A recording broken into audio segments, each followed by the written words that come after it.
and I want to bring him up now, Nathan Reynolds.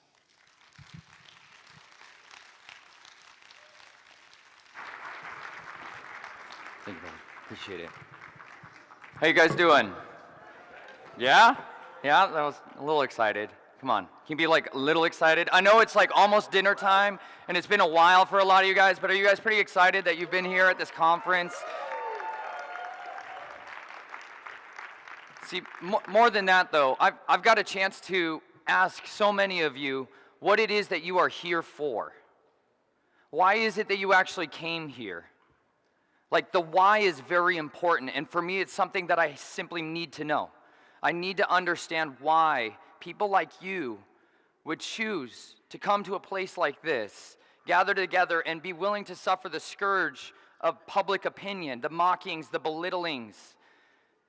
Why are you willing to do that? Truth. See, I've got to hear all kinds of different answers over the week, got to hear different people's whys, and what I heard resounding through each and every one of them was this deep hunger that you had for something that you believe this world has deprived you of.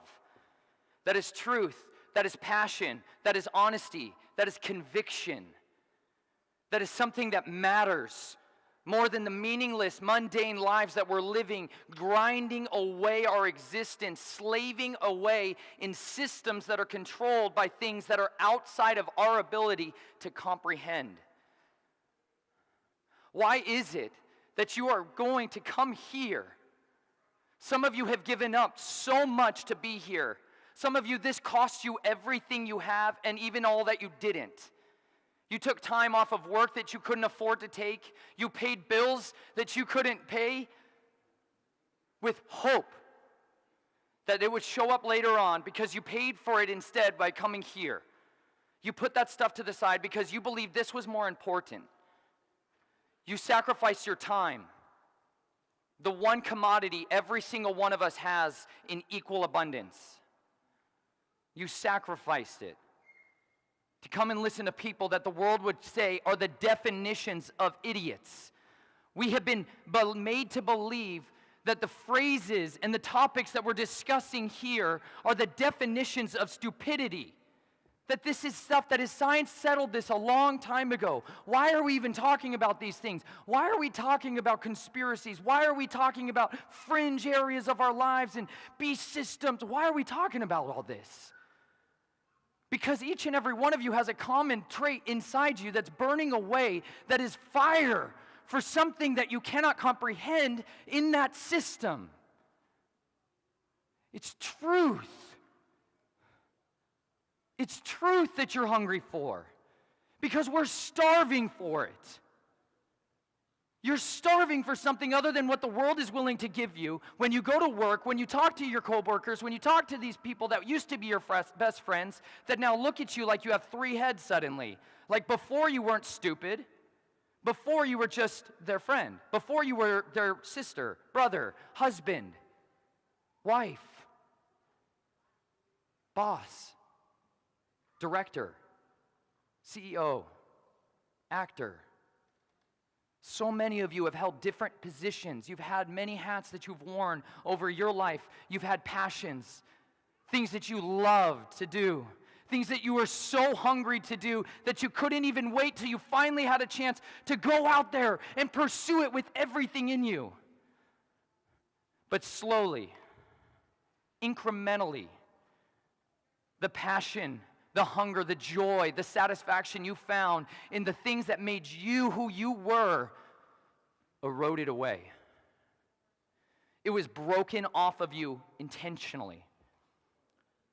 Over time, people came along in your life and chipped off pieces from you, who you were, your identity. And they stole those. And like any good thief, they used that for their gain. They figured out a way to profit off of your suffering, profit off of your pain, profit off of the misery. Not only profit, but to find pleasure in it, but to find satisfaction in it, to find contentment in it. Many of you here have seen me in the background or seen my booth in the corner, and you don't know who I am. You don't know why I'm here. I have never in any way, shape, or form publicly been affiliated with the Flat Earth movement. I am not someone that is on the front line waging that relentless, constant war, trying to put forth this message. I have never been that man. But today I'm standing here because this is an opportunity that I have to share a stage with people that have something that I needed to understand my whole life, and it was witnessed in them. It was witnessed in you. It was witnessed with these crazy people that loved the truth more than they loved the comfortable sands of ignorance that they'd crawled into and been settled down into their whole lives.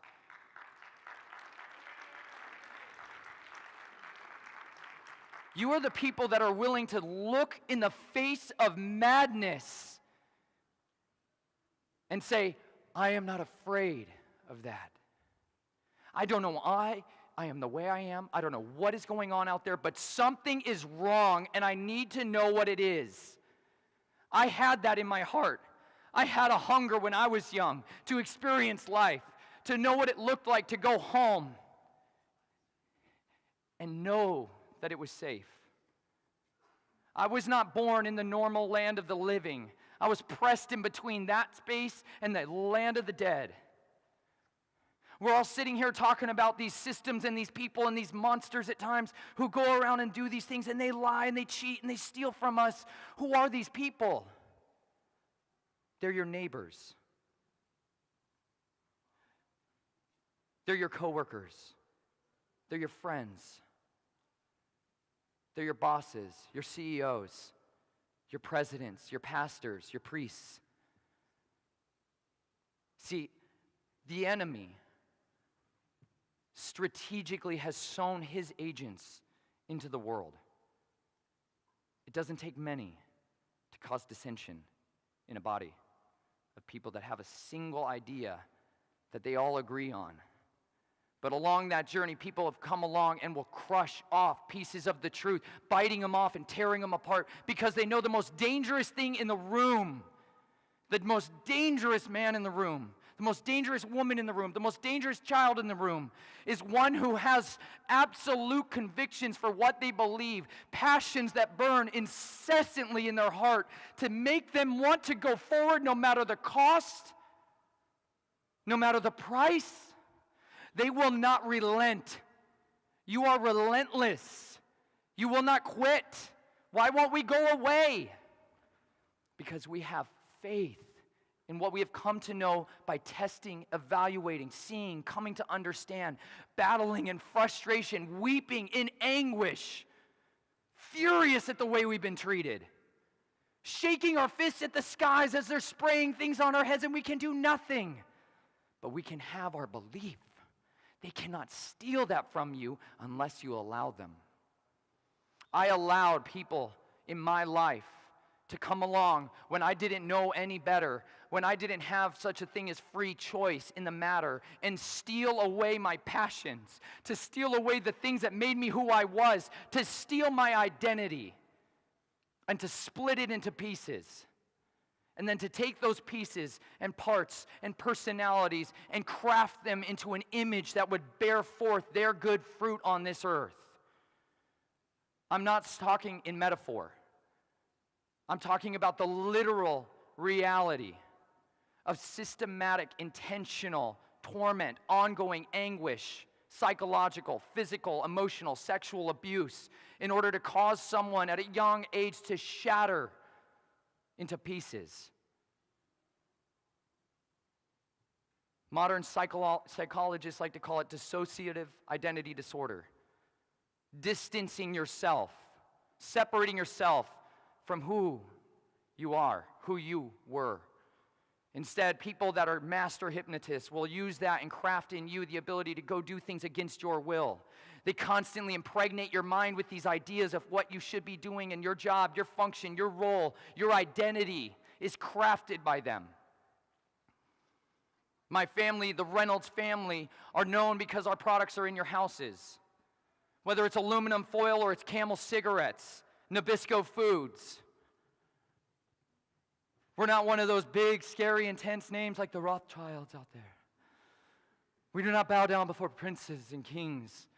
We are the illegitimate sons who came to an understanding of a way to manipulate people, came to an idea that perhaps it would be more effective for us to utilize compromise to build our kingdom, to compromise people by exploiting our own children.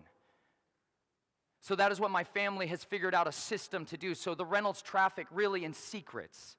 We build black books on people. We dive into the little minds and their hearts, and we figure out what it is that makes them tick, and then we find a way to twist it, corrupt it, pervert it, and control that individual until they do our will, right? That's called making a slave. That's what my family's legacy has been on this earth. Poisoning you. Filling your homes with the disease of their own design. A gentleman named Reynolds is the first man who really made that decision in our family line. He had two sons, Abram Reynolds and Richard Joshua Reynolds. And those two men made a decision with their father who showed them and initiated them into an old way, the old religions, as we like to call it. So when you go dig up these mounds in Ohio and you suddenly come across old tomes and books and objects and all these things that the high priests at those times were utilizing in their rituals, what do you do with that kind of thing? Well, for them, they said, why don't we just do that now? Seemed like a good idea at the time. So the cost of that, they produced something called the Judas Coin or the Joshua Coin. They believed it was an object that was one of the original pieces of those 30 pieces of silver that Judas used to betray Jesus Christ. And what they did is a ritual where they touched that to their gold and their fortunes, and they believed that through bloodlust, betrayal, envy, murder, strife, suffering, you could build an empire, manifest a titan in industry. And if you look around in the 1800s, you see this happen with all these different families that came out of nothing, were initiated into those old ways. And the cost of it is your children. For some in the room, that seems insane. By the end of this, you and I are going to be sitting here realizing you've done the same thing. Each and every one of us.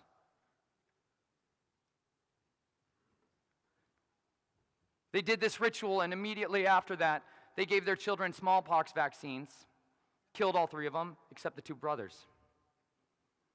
So all of the power and the life and the futures and the endowments that those children should have had went to those two men. And those two men set out on their courses to build their fortunes. And they strived away, and one of them built the Reynolds Aluminum Company that turned into all of what we're talking about with Reynolds Wrap and everything else. And the other one built all of the cigarettes and tobacco, and he figured out a way to make you believe that it was better to put the poison in your body than to throw it on the ground. They began to meet with men like Edward Bernays. If you do not know who that man is, you need to know who that man is. Because he orchestrated everything in this world that you see as evil that we're talking about. He is the man who developed those systems of engineering consent. This is his book called Propaganda. Propaganda is the means by which we control individuals and engineer their desire to do what we want them to do. We call that manipulation in other ways. He was a very masterful linguist at making you realize that the most disgusting ways to manipulate people were powerful, effective, and precise, and calculating. He said the single most important, I'm just going to read it from him so you guys can see this, because the single most important thing you can be doing is turning off those things, those black scrying mirrors, and reading the books that they wrote that told you the methods to the madness that are out there. This book is not big. It is not hard to read, but it will tell you why the world is the way it is more than you can comprehend. Modern propaganda is a consistent, enduring effort to create or shape events to influence the relations of the public to an enterprise, idea, or group. This practice of creating circumstances and of creating pictures in the minds of millions of persons is very common. Virtually no important undertaking is now carried on without it. The important thing is that it is universal, that it is continuous, and it is the sum total in its regimenting the public mind every bit as much as an army of regiments the bodies of its soldiers. He said, occupy the mental space of people's minds. If you fill it with an image, if you fill it with an idea continually, relentlessly, over and over and over and over again, they will make a decision and act out of it. People are sitting here wondering why from birth we're seeing those globes. From birth we're seeing this food that's represented for us as something we can eat. Meanwhile, it's poison in every other cabinet that we keep in our house. My family decided it would be a good idea to do the same thing with me.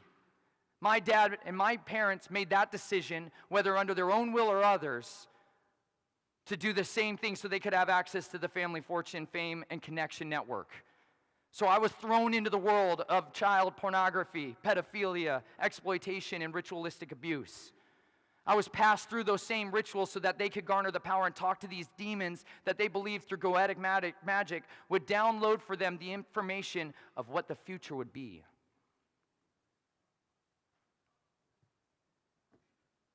Many of these rituals took place under a bridge that every one of you is going to recognize once I sing a little nursery rhyme that you've heard hundreds and thousands of times in your life. Lake Havasu City, Arizona has a bridge there called the London Bridge. And it is the literal London Bridge, shipped over brick by brick all the way from London, across the Thames. And that nursery rhyme, London Bridge is falling down, falling down. Where does that come from? Why is that in our minds? If you go to Wikipedia right now, it literally says child sacrifice. It said that in the foundation stones of the London Bridge, you had to bury alive a child and or kill a child in order to maintain those foundational stones from falling down. And that's what we sing to our children. That's just somehow in all of our minds all the time whenever we want it to be. Meanwhile, we don't understand why that is the way it is. But I was taken into those chambers. I was used in those ways, and I made covenants with evil, wicked, vile things. Creatures that people don't think are real. These cosmic crawlers, these spiritual powers are absolutely real. I didn't know people didn't think this was real, that there was a spiritual war between light and darkness, between good and evil. Meanwhile, the world will represent themselves as good, and they are really just bad and evil, battling it out.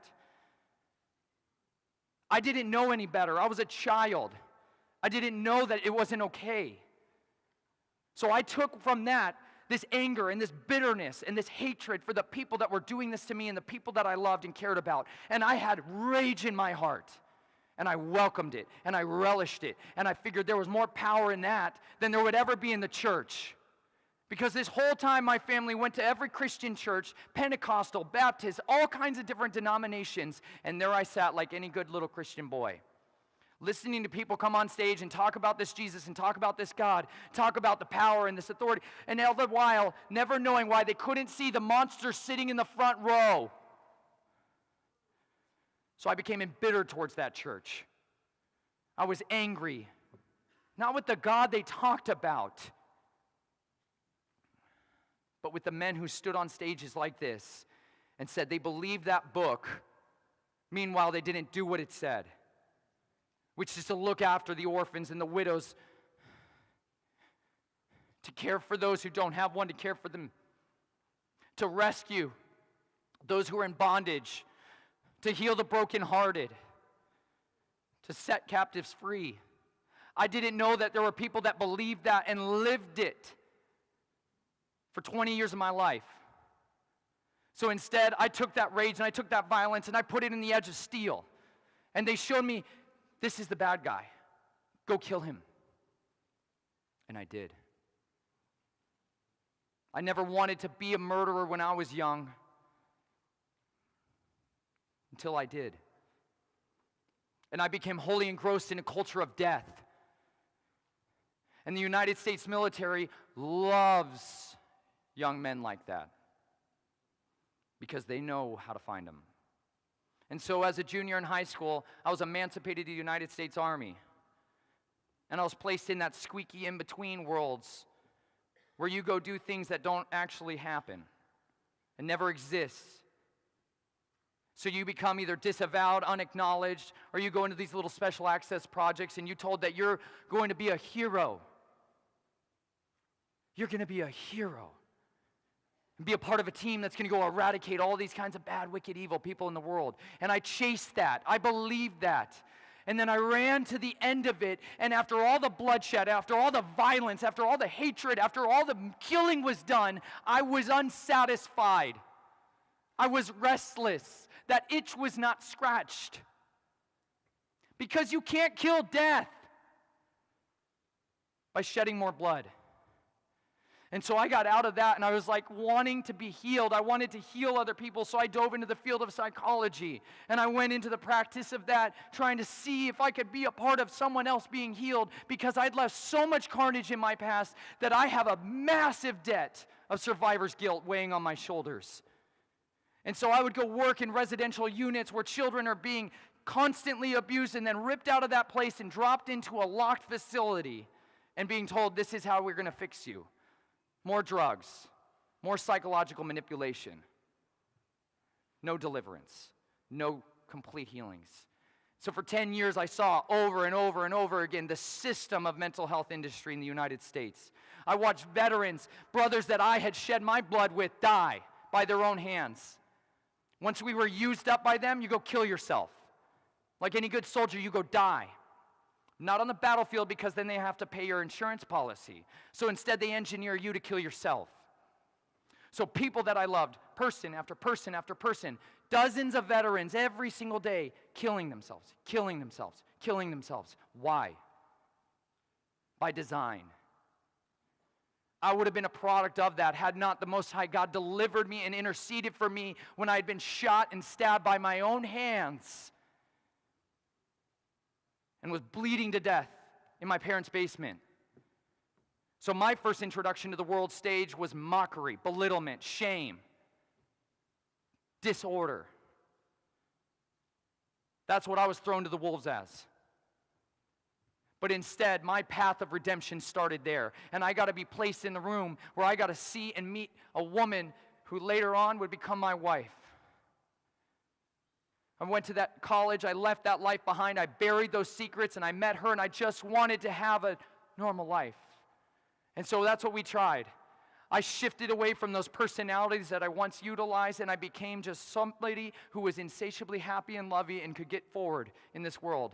But there along that journey, my mind went back to the old ways, and I did not know how to get out. I did not know what to do. And then suddenly I went to a conference where a man named Russ Dizdar was talking from the stage about people that live in these societies, that work and operate in this underworld. And he described me in such a way that I was weeping. For years of my life, I strapped blades to my chest. Whether I was waking, sleeping, showering, at any other time, I had blades strapped to my entire body, ready to work. For years, out of nowhere. Never did that, and then one day I just started doing that, absolutely, and digging ditches in the woods where I could hide all kinds of things. I was a different person, and my wife lost the man she married. But then that man from stage described what was happening to me, and I saw conviction in that man, and I saw these people that were willing to be mocked for the sake of what they believed, and I needed to know what they knew. I needed to know this God they talked about, like they knew him. But more than that, I needed their conviction. I needed their fearlessness. I needed their boldness. So for years, I was one of those voyeuristic people, like so many of you watching right now, and who will watch this later, just taking it in, needing to see and watch. And so many of us have lost sight of that there is millions of people that you never see watching what you will do with what you've been entrusted with. They're always watching. I was one of those people. I wanted to see if you were willing to lose everything you ever had in your life for the sake of what you believed. And then once that happened, that you would stay on it, that you would press through, that you would persevere. I wanted to see men that were in their proper roles within a home, whose houses were in order, who fiercely gave themselves over for their wives, their children, who hungered for hope and healing in their own hearts, and waged war with the man in the mirror and fought for a better future for their children. I saw that happening time and time again. I've got to see so many of you in here. One of my deepest joys is that I see so many young parents and families in here. I love that. Imagine what you could have done if you started in the position of truth.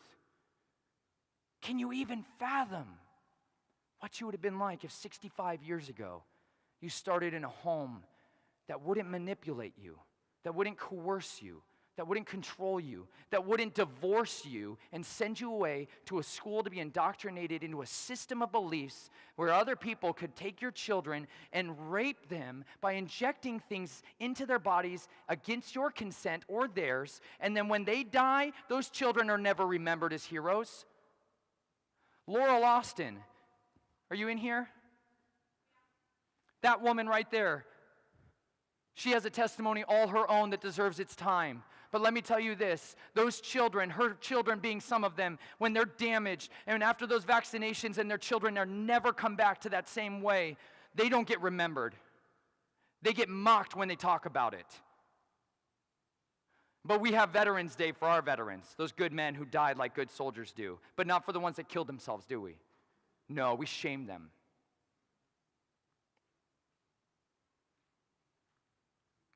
Our systems are broken. And it's because we failed to guard against it.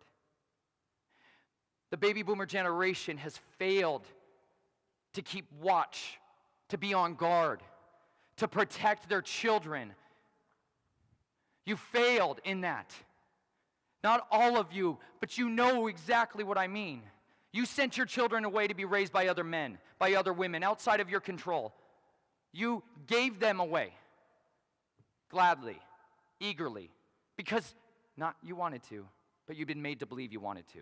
That a career was better for a woman than raising a family. How many women have I known in my life and you've known in your lives that are desperately miserable at their jobs, have their little keepsake pictures of their children on their desk and a picture of the outside world, and they're miserable? That's because your children need you. They desperately need you. You are supposed to be the ones to protect them. You are supposed to be the ones that show them the truth and show them the deception. You are supposed to be the people that are advocating in other people's lives around you the true course of life for them and for you by how you live it. Do not doubt that you have a purpose in this world that is far greater than anything they've told you. They would never tell you that you had that kind of power to change people's lives. But a 13-year-old girl on a school bus changed my life. She showed me power and authority and conviction at a moment in my life where I had none of it. She was the only Christian I saw with authority, and she wasn't afraid of me. She wasn't afraid of my madness and my monsters. There's so much more faith in our children than we have in our hearts. They're not afraid to talk to their friends about this. I'm so convicted when my 3-year-old daughter starts talking to people about these things, and I'm like, we just met these people? Like, could we not talk about that yet? Like, she's like, see, that's a chemtrail.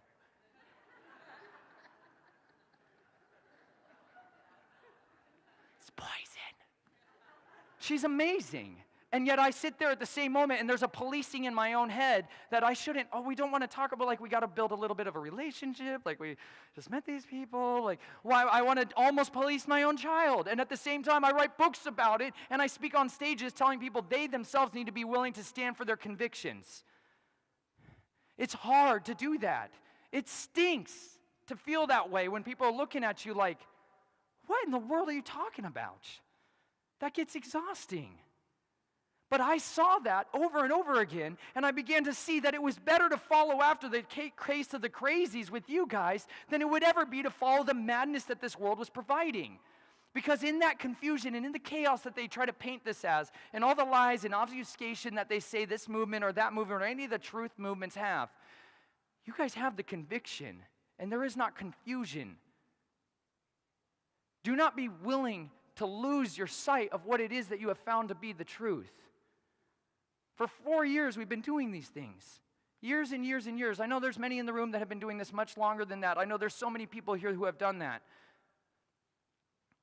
But we need to be willing to guard our homes far more intentionally than we guard our YouTube platforms, our channels, and all of the different jobs that we have and the careers that we have. We need to guard our hearts, guard our minds, guard our eyes, guard our ears, because they're continually, constantly pumping out this nonsense into the world, and it's strategic, and it's intentional, and it's engineering your future children's consent to what they want them to be, the good little puppets that they will be. Guard your own mind from it. I had a decision to make 3.5 years into my marriage of whether or not I was going to tell my wife these things. And I relied and I borrowed the inspiration that I'd found from you guys. And I took that courage and I shared with her, and she did not run from me. She did not leave me. She did not abandon me. But she believed in the covenant that we had as a marriage, that we would press through no matter what. And it cost us everything we had to stand for the truth, to go to my family members and say, I forgive you. I have found freedom and healing and deliverance for the madness from my past, and you too can. And instead, they sent people to try to murder my wife and I when she was pregnant with my 7-month-old daughter. But they cannot steal what is not theirs to take. My life is sealed away, and it is untakeable from any of you unless he so deems it. But that being said, I found deliverance in a conference room in Dallas 3 years ago. And that was where my journey started. Where that tree in that hand right there was ripped out of my head.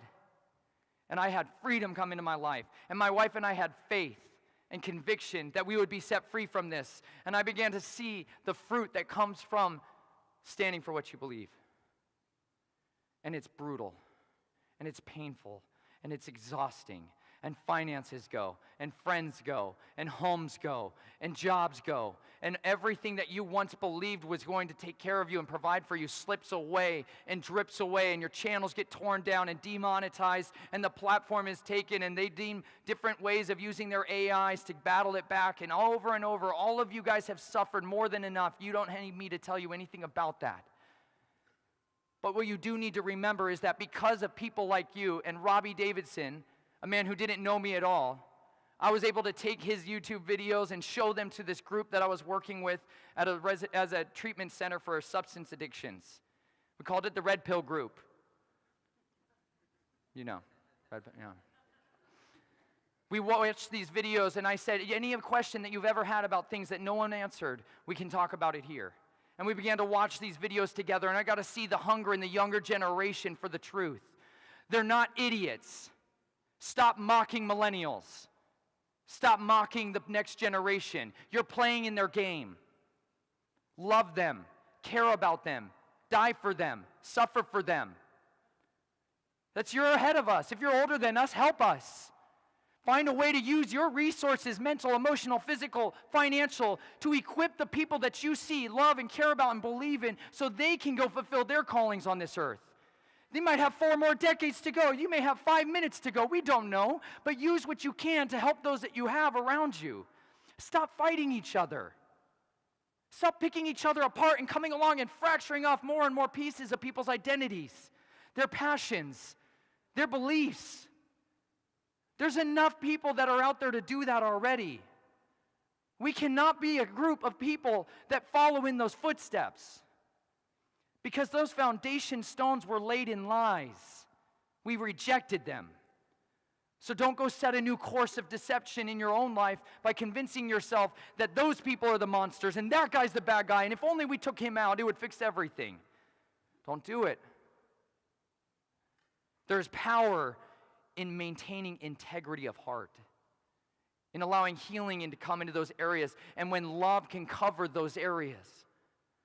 My wife had love for me, and it covered many of my sins, many of my transgressions, and it washed me free of the shame for the first time in my life. Many of you need to love each other more than you love yourself. In doing so, you abstain from their system. You step back, and you suddenly have breathing space. And you can look and see clearly. Through all of that chaos and all of that confusion, the only way to play their game, and the only way to win in their game, is just to not play. Take your families out of that system. For my wife and I, that literally meant selling everything we have and moving into an RV and traveling around aimlessly and finding a way to look what it's like to grow food with our hands and to taste of the fruit of my labors and to see that God was good in my life. And so my wife and I have been blessed to lose everything, because in doing so, we have gained a greater life and a greater inheritance that is untakeable. You can't take it from me. I'm storing up treasure in places that are unseen. I don't even know the work that I do so many times, but now I get to work by the sweat of my brow and enjoy the fruits of my labor, and my children are safe because they're with me, because I am a good protector. And so are you men. You are made to be a protector. You are made to be a provider. You are made to guard the covenant of your home. You are made to stand there in the face of the monsters around and these dragons that were running our world and say, I am not afraid of you. This is my house. And when we're in my house, that is not allowed.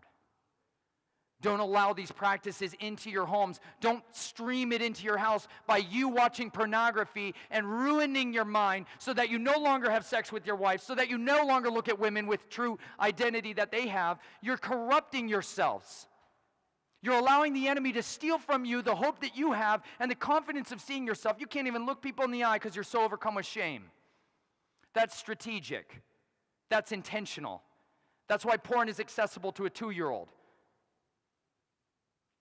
Aleister Crowley, founder of the Ordo Templar Orientis, left-hand path practitioner, famously has said in his Book of the Law, which is an absolute denigration and a demonically inspired text of the deepest kind, that their agenda, the only way that they can really accomplish what it is that they're setting out to do to bring in this age of Horus, the crowned and conquering king that they were trying to raise up, was to make sure that children were exposed to every sexual act by the age of 9. And some of you are shocked. But you send your children to sex education at 9 years old. And that's shocking. It's more offensive for me to talk about like ritualistic abuse in a church. I've never been invited to a church to speak. But they'll go let their children watch a Disney movie where the priest is marrying a hybrid mermaid who just pledged her soul to a witch under the water, and he has an erection as he's marrying them, this Catholic priest. That's your Little Mermaid. Okay, that's being exposed to sexual acts. They put a giant phallus on the front of the cover just so you could see it a little more clearly. That's strategic. That's defiling your children. That's wicked. But you gave them the right to do it. You didn't guard your house. Guard your children. Dear God, please guard your children. Guard them from yourself if that's what it takes. Because sometimes we're the monster in the mirror. Guard them from your apathy. Guard them from your indifference. Guard them from your hatred for who you've become. Be willing to stand for what you know to be the truth and let them look at their dad, let them look at their mom, let them look at their brother, let them look at their boss, their CEO, and see that person has something I've never seen before. They won't mock you after a while because you rob them of their words of accusations by your consistent living in a set-apart way. You'll steal those words out of their mouth. And they cannot curse you, they cannot condemn you because of the way that they see the fruit of your children, the fruit of your house is beautiful. It's lovely. There's peace when I'm around this guy. She has so much joy. I've never felt more loved and cared about in my life than after I got done talking to her. I did the same mistake that many of you have done with this information, and I went and blasted it to every person I possibly could. I berated them constantly. You're drinking poison, you know that, right? Like hydrofluorosilicic acid, right? Okay, let me tell you about hydrofluoric. Fluoride is in everything. And you just go to everybody you can, and you're trying to convince them and make them understand because you realize that better things can happen when you drink different water, if you eat different food. If you didn't look at this, if you looked at this, and you were so passionate and fired up, but many of you lost the love.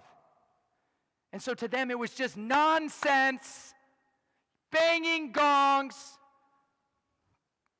They couldn't receive anything you had to say because you used to care about them. You cared about who they were. You cared about what it was that brought them to where they are today. We must remember to love each other. And out of the sincerity of love, lay down your life for them. Sacrifice your future for them. Sacrifice your career for them. Be someone that is worthy to have what you've been entrusted with. Have character. Turn off the television. Turn off your phone. Let your children get the one thing that you actually can give them, which is your time and your attention. Because when they walk out that doors, there's people lining up who's spending hundreds of millions of dollars, billions, and now trillions and tens of trillions of dollars to make sure that your children's minds are owned, that your mind is owned. So work harder than they do for the sake of what you believe in. Be committed to what you found to be the truth. Sacrifice everything you ever had when you found that great pearl. Give it all up. Because you know what I found? I have never been more satisfied in my life than to break bread with my wife, than to eat the fruit of my labor, and to see that my wife was taking care of my children. They were safe. They were protected. They were cherished. They were loved. They were endured. That is the first generation born free, standing right there. That's the fruit of my house.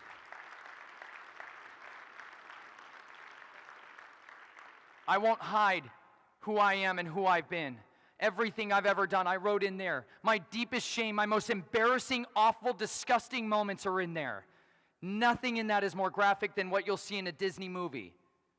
Nothing in that is more scary than anything you've seen in a PG-13 film. And yet time after time after time, people will come up to me and say, I can't get past the first page.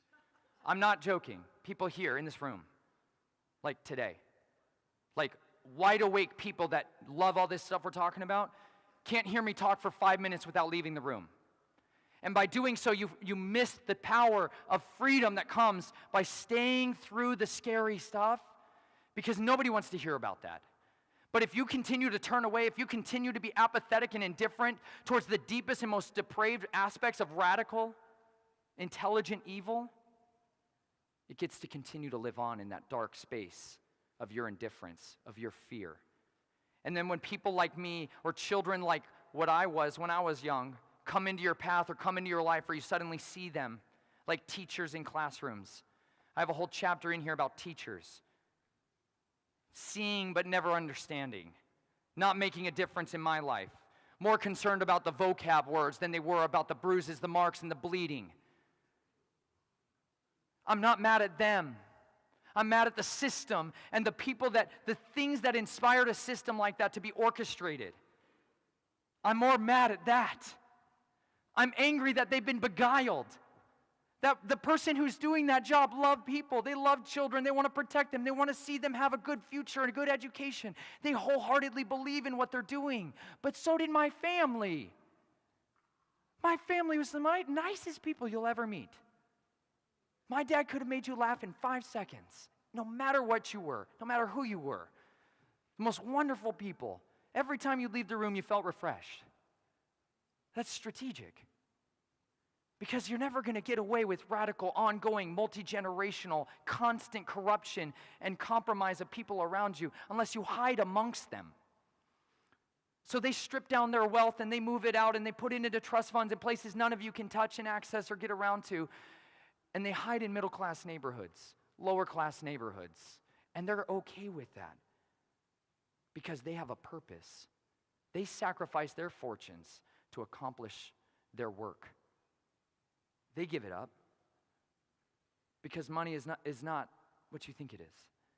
They know that. The riches that they hold, though, are full of blood. And it's better to have riches that come through belief because nobody can steal your belief from you unless you allow it. And I am asking each and every one of you not to lose sight of what it was that first drew you in, that first made you hungry for the truth, that first made you passionate about what you believed in. So many of you have grown weary of doing what is good. So many of you have given up. So many of you have literally left the movements, have left the field. You quit. Get back up. Stand. Stand. Having done all these things, we must yet stand. That's because you're going to get knocked down. If you got a shield, it's because you're supposed to get shot. Like, it's designed to take the hits. Use it. Get up and keep going. Get over it. So have we all suffered for the sake of the truth. Go read a book called Tortured for Christ. You want to read about people that loved their enemies, that cared about them, that gave themselves for them? Go read about people that literally gave everything they had for the people that were perpetrating the madness against them. You know what that does? It so unsettles you when you're in that world. I had these believers that came into my life when I was raging and everything else that had so much love for me that I could not take it. It scared me. I didn't know how to handle that love. It still scares me. Because love is far greater of a weapon, far greater of a tool, far greater of a foundation that you could lay your house in than any fear, than any other thing that you have ever seen and experienced in your life. Lay love over these people. Let them know that you love them. Let you know that you have known the truth and you have found it and you care about it and you're passionate. And they may mock you for a while. They may hate you for the rest of your life. But it does not matter if you do sincerely love them. They are willing to overlook those things. So don't give up on those people that mocked you. Don't give up on those people that use their power and their tools and their authority to take you out. Don't be angry at them. Don't be angry at them. Have mercy for those who doubt. Be patient for them. You were ignorant as they were. You didn't know, but then you did. And it's what you do with that that makes the difference. It's what you're willing to do with the truths that you found here that makes the difference. And so much of this can get off the rails if we don't maintain the consistency of remembering the convictions and the whys. I am asking each and every one of you to be willing to stay and stand and fight day after day. Not just here when you have all of the backing and all of the enthusiasm and all of the passion and all of the zeal. I'm saying like in 6 months, when you still cannot get a job. Because the last job you had, they required and mandated you to take vaccines into your body. My wife and I experienced this in the healthcare industry as a nurse. She refused. That is unallowable, honey. You can't do that these days because we have 90% quotas that must be met. How is it that they can mandate rape on my wife when she's outside my house? How is it they can mandate these things and enforce them? If that's the case, abstain. That's the true abstinence message you need to hear. Abstain from their system. Set yourself apart, and you know what you'll realize? You didn't need it. There is more that will provide for you in the wilderness, in the woods, in the forests, and in the fields than you can ever find in that field of failure that we call our work systems and these career paths that we've found and been beguiled to believe in. Don't put your faith in those pesky little things like that. Put your faith and your hope and your trust in an unshakable Creator who authored this world, who gave us hope, who gave us courage. I am so grateful for each and every one of you. I am indebted to you because you have been willing to suffer those scourges. You have taken those lashings on your back. You have stood and you have continued to stand even after all of these things have come against you. You got up and you kept going. That is what it takes. Be relentless. Be relentless. Don't think just because you've come to know the truth that you found all of it. In 2 years, how much more will you have come to know and understand? In 2 years' time, how much more will your children come to understand? In 2 years' time, where will this movement be? I have no idea. This may be the last time any of us ever gather in a room like this for a conference like this. So take heart of what you have heard here. Take courage in that, what you have shared here. But be passionate about it and share it. Don't take your testimonies and hide them because you're ashamed. Some of you have been the monsters in the room. Some of you have been the murderers in the room. Some of you have been the ones who ruined your own children. Weep with them. Beg them to forgive you, to have mercy on you. You didn't know any better. I'm not saying every one of you is able to do this tomorrow, but please grab your children and look them in the eyes and say, I'm sorry I failed to protect you. I'm sorry I let poison come into our house. I am sorry. Repent. Turn, go away. Devote yourself to something better. Some of you need to be writing a book today. Some of you have so much story in your hearts that it's pouring out of you, out of every single seam of your being. You need to share your story. You need to share your testimony. You need to be willing to stand there with the people that you love and say these crazy things. They need you. Because if someone had not have been that for me, I would still be out there hunting monsters at night.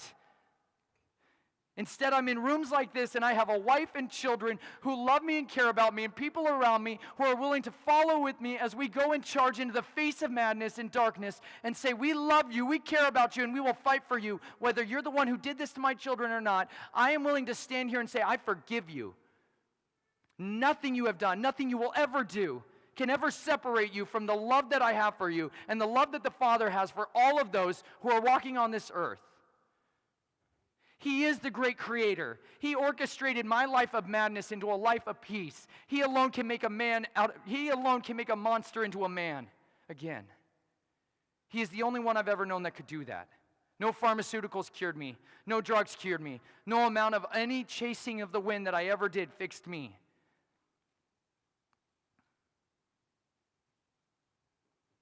I spent years of my life with these people who so many of us embody evil. The governors, the counselors, the controllers, the founders of companies, the bitten apple. I drove them around as their little bodyguard and protective asset agent, driving them back and forth after they'd retired from settling and founding iTunes. And I heard time after time again from the governor's family and from the CEOs, I heard the same misery that every one of us has experienced in our normal life. Because they chased an empty well. They are no happier than you. They lay down in grief. They are tormented at night by their memories, their dreams, the nightmares of what they've been a part of. They are corrupted. They corrupted their children, and they live in that because they believe that nothing can fix that. Nothing can undo what they did. But that's a lie. Because you can immediately start today and make a different decision to change the trajectory of who you've been and follow after something that is more important than anything you've ever found, which is the truth. Because the truth is the only foundational things we can ever lay our hearts in. With great truth, with great love, we must press forward and fight for those that we love, fight for those that we hated, fight for those that we have found to believe once were our enemies that instead have turned tail on the enemy, become a double agent, and are willing to infiltrate their organizations and bring forth evidence to vindicate all those who come before us. Some of you have been placed strategically in those environments so that you can bring forth evidence. And I encourage you to not be afraid of what an NDA can do to you when you break it. I'm a living witness against the darkest things. You can come out and speak these secrets. They're lying when they say they have omniscient power to control you and keep you in check. They're lying when they say that they will find you and get you no matter what you do. No, there's a greater authority that they can't steal your life unless it's given to them. I was speaking at a conference in Canada in June. After that conference, it was the first time I ever started revealing some of the names more specifically of the individuals and the practitioners of these things that had been happening in my life. There was a lot of people that were very unhappy that I'd done that, and we began to receive threats over and over again about what was going on in the world, directly targeting me and my family. And I had that fear pressing on my back because for the first time in my life, I began to really want to live. I really want to see what my daughters turn into. I really want to know what happens in my future. I really want to experience family and peace and rest. And I was just getting a taste for it when strategic people instead orchestrated a hit on me and tried to kill me on the side of the road and smashed into me and launched my body 35 feet into the air. And bleeding there on the side of the road. All I wanted to do was live. All I wanted to do was live. All I wanted to do was see my wife one more time. I wanted to be there for my children. She was 7 months pregnant. I can't die on the side of the road because I'm driving around rich people at night because I can't get anything else done unless I go and do this. Because I've been conditioned just like you that I've got to go work to eat in this way. So I'll go be somebody else's good-looking bodyguard and make them smile and happy and be a good bartender for them. We'll make them laugh. And instead, I'm bleeding out on the side of the road. All I wanted to do was be home. I just want to be with them. I survived that, but I had a decision to make of whether or not I was willing to do it again when Robbie called me 2 weeks later and said, would you be willing to come up here and speak again? You guys don't know the cost behind the scenes. Chris and Liz Bailey hosted a conference called Take on the World 2018. The threats, the destruction that comes against you, children are lost. children are being lost. While you guys go on thinking that we're shills or we're idiots or we're crazy. We're dying and we're suffering and we're getting up again and going after it again, and we're willing to suffer the scourge again and again and again, because that's what it takes. Sacrifice. It will require sacrifice for healing to come, for restoration to come. That is what you need, and that is what you guys are here for. You have sacrificed your time. You've sacrificed your attention. You've sacrificed your jobs, your careers, your futures, because you love the truth more than you love the lies. You are the bravest people I have ever met. You are courageous. You are inspiring. You are infectious. That is why they mock you. That is why they hate you. That is why they belittle you. Because you're dangerous. The most dangerous person in the room is the person with deep convictions for what they believe. Because then it cannot be corrupted. You can't bribe them. You can't coerce them. You can't control them. They hate that. So they'll go find another yes man to do it. Owen Benjamin, so many were up here embarrassed at some of the things he was saying, offended by the coarse language and the dirty jokes. And at the same time, I heard more actual gospel come out of his mouth than I heard in almost any churches I ever grew up in.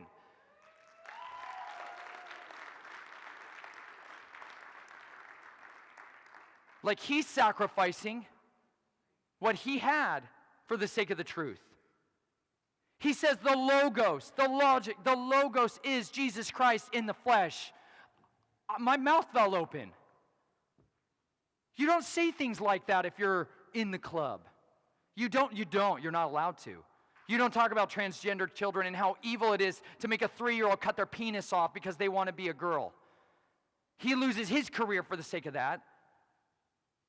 He had a lot more to lose in different ways, but it's scalable. You need to be willing to lose something for the sake of the truth that you found.